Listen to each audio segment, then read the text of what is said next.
ولتكن منكم أمة يدعون إلى الخير ويأمرون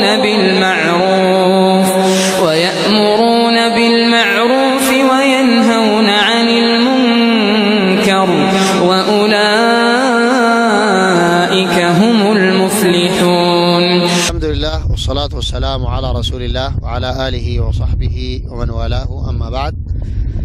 هذا هو الواقع والحال عندنا في كثير من قرى ومدن السودان، قباب وأضرحة وقبور تعبد من دون الله عز وجل، وهذا هو الواقع أمام الناس. قباب يعتقد فيها النفع ويعتقد فيها الضر، ويعتقد في أصحابها أنهم ينزلون الأمطار من السماء، وأنهم يهبون الذرية والولد من دون الله عز وجل، وكل هذا شرك وكفر بالله، لأن الله عز وجل يقول: لله ملك السماوات والأرض يخلق ما يشاء يهب لمن يشاء إناثا ويهب لمن يشاء الذكور أو يزوجهم ذكرانا وإناثا ويجعل من يشاء عقيما. الكباب دي اللي قدامكم دي اللي شايفينها دي، الناس بيجوا هنا، النساوين والرجال والأطفال والشباب والأولاد والبنات، بيعتقدوا إن أصحابه بنزلوا المطر عديل. المرأة اللي ما عندها جنة وتزوجت لها سنين ما ولدت تعتقد إنه صاحب القبة دي أو دي أو دي أو كلهم بدوا الجنة من دون الله، ويتوكلوا عليهم من دون الله. وربنا قال: وعلى الله فتوكلوا إن كنتم مؤمنين وعلى الله فليتوكل المتوكلون. وكذلك يستغيثوا بها من دون الله، ويقول الله عز وجل: وإذ تستغيثون ربكم فاستجاب لكم أني ممدكم. فربنا هو الذي يستغاث به، ما أصحاب القباب والأضرحة، ويدعوها من دون الله، ويخلوا ربنا الخلق الكون، الخلق السماوات، الخلق الأراضين، الخلق الجبال والأشجار والأحجار والأنهار والإنس والجن والدواب، يخلوا ويدعو ديل من دون الله عز وجل في جلب المنافع ودفع المضار. وقد قال الله عز وجل: وأن المساجد لله فلا تدعوا مع الله أحدا. أحد دي تشمل الأنبياء، تشمل الرسل، تشمل الأولياء، تشمل الصالحين. ربنا قال كلهم ما تدعوا من دون الله، لأنه قال: وأن المساجد لله فلا تدعوا مع الله أحدا. أما حكم البناء على القبور وتشييد هذه القباب فهو محرم، وأصحابها عموما شرار الخلق عند الله. ده الحكم العام، كما قال النبي عليه الصلاة والسلام: شرار الخلق عند الله من تدركهم الساعة وهم أحياء والذين يتخذون القبور مساجد.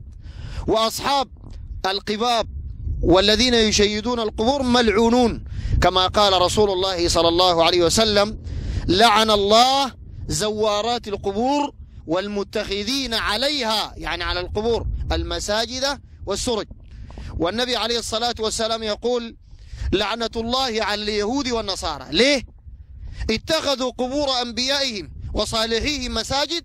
السيدة عائشة رضي الله عنها تقول: يحذر ما صنعوا، ولولا ذلك لأبرز قبر النبي عليه الصلاة والسلام، غير أنه خشي أن يتخذ مسجدا، عشان ما يعبد من دون الله، كما هو الحال والواقع أمامنا الآن تشاهدون. وهذه قرية أبو حراز من قرى أواسط السودان من الجزيرة، وهي من أكثر القرى التي فيها قباب وأضرحة وعبادة لغير الله عز وجل. وسبحان الله، النازلة كلها التجأت لله وكسرت القباب والأضرحة دي، كسر الحاكم خلاص، والتجوا إلى الله سبحانه وتعالى وربطوا قلوبهم بالله سبحانه وتعالى، لأكلوا من فوقهم ومن تحت أرجلهم. ربنا قال: ولو أن أهل القرى آمنوا واتقوا لفتحنا عليهم بركات من السماء والأرض ولكن كذبوا فأخذناهم بما كانوا يكسبون. الناس لأنه كذبوا إلا من رحم الله، وعبدوا هذه القباب وهذه الأضرحة، وصرفوا العبادات لغير الله وللموتى والناس اللي هم بيزعموا إنهم أولياء، فربنا سبحانه وتعالى ضيق عليهم معايشهم، ضيق عليهم المعايش، كما قال تعالى: ولكن كذبوا فأخذناهم بما كانوا يكسبون. ونحن جينا ليلة قرية أبو حراز لنبين للناس هذا الشرك الصراح وهذا الكفر البواح وعبادة غير الله عز وجل، ونأمرهم بالتوحيد، لأنه كل الأنبياء كل الرسل أمروا الناس بالتوحيد. ربنا قال: ولقد بعثنا في كل أمة رسولا أن اعبدوا الله واجتنبوا الطاغوت. دي كانت دعوة الرسل. أما دعوات الجماعات والأحزاب والطرق الموجودة الليلة في الساحة السودانية وغيرها من الدول، فدي دعوات باطلة، لأن ما دعت بدعوى الأنبياء والمرسلين، ما أمروا الناس بالتوحيد وما نهوهم عن الشرك الموجود قدامنا ده الليلة. بقى يلفوا ويدوروا بغادي، واحدين قالوا والله لابد نحكم أول حاجة ونمسك الخلافة أول حاجة، واحدين قالوا لا يا أخ نحن لابد نطلع مظاهرات أول حاجة زي السرورية زي ناس عبد الحي يوسف ومحمد عبد الكريم ومدثر أحمد إسماعيل ومحمد الأمين إسماعيل وغيرهم من السرورية ومن التكفيرين. ضيعوا دين الله، ما بيتكلموا في التوحيد ده، في الشرك ده، وما بيأمروا الناس بالتوحيد. الليلة غايب عن غالب الناس وعن معظم الكرة الأرضية. ربنا قال وما يؤمن أكثرهم بالله إلا وهم مشركون. في ناس ظنوا إنه نصر الدين بيكون بالمظاهرات زي الأخوان المسلمين والسرورية وغيرهم، فضيعوا الدين، لا أقاموا دين ولا أقاموا دولة ولا قاموا هم على أرجلهم، ضاعوا وضيعوا الخلق وضيعوا الدين وضيعوا الناس. كذلك الصوفية هم اللي فعلوا الشرك ده وأمروا الناس بعبادة شيوخهم. يجي واحد يعصر كرعين الشيخ، يجي النسوان يبركن تحت كرعين الشيخ يتبركن بيه ويعتقد انه بيديهم الجنة وانه بينفعهم وانه بينزل المطر وانه وده كله شغل ربنا. ربنا قال وان يمسسك الله بضر فلا كاشف له الا هو وان يردك بخير فلا راد لفضله يصيب به من يشاء. كذلك انصار السنة، جماعة انصار السنة المحمدية، نحن كنا حارينها انها تشتغل في الشغل ده مش تكسر بيدها، لانه ده ما شغل الشعب ولا شغل الرعية، مش تكسر بيدها، تكسر القباب دي في قلوب الناس.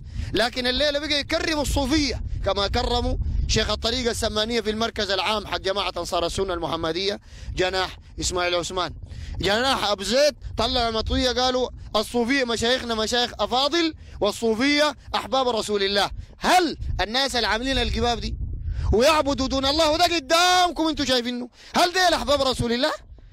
يا أخي المحبة دي الاتباع. قل إن كنتم تحبون الله فاتبعوني يحببكم الله ويغفر لكم ذنوبكم والله غفور رحيم. فدي رسالة إلى كل الدعاة، إلى كل المسلمين، إلى كل المؤمنين، إنه يعتنوا بهذا الأمر العظيم وينهوا عنه، ألا هو الإشراك بالله، ويأمر الناس بتوحيد الله سبحانه وتعالى. وإلا والله ربنا يسألهم أجمعين. أي زول عنده علم عنده قدرة يغير المنكر ده بلسانه ما غيروا، ربنا يسألوا عن الكلام ده، لأنه ربنا قال فوربك لنسألنهم أجمعين عما كانوا يعملون. والغريب انه القنوات الفضائية زي قناة ام درمان بتاعت حسين خوجلي الفاشل العاطل المبتدع الضال، وقناة النيل الأزرق قاعدين ينشروا الليلة الشرك وعبادة القباب دي والأضرحة دي. يا أخي تعلقوا الناس بغير الله تمشوا من الله وين بعدين يا أصحاب القنوات الفضائية؟ الله اداك قروش، اداك مليارات تشتغل في الفضاء، تغزو البيوت بدل ما تعلمهم التوحيد وإنهم القباب دي حرام وأصحاب ملعونين لعنهم ربنا سبحانه وتعالى ولعنهم النبي صلى الله عليه وسلم وهم شرار الخلق عند الله. وده الحكم بالعموم، نحن ما عيننا شخص معين.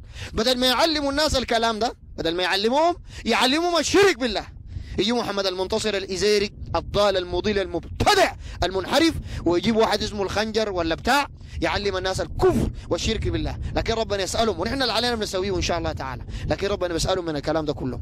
هذا وصلى الله وسلم وبارك على نبي محمد وعلى صلى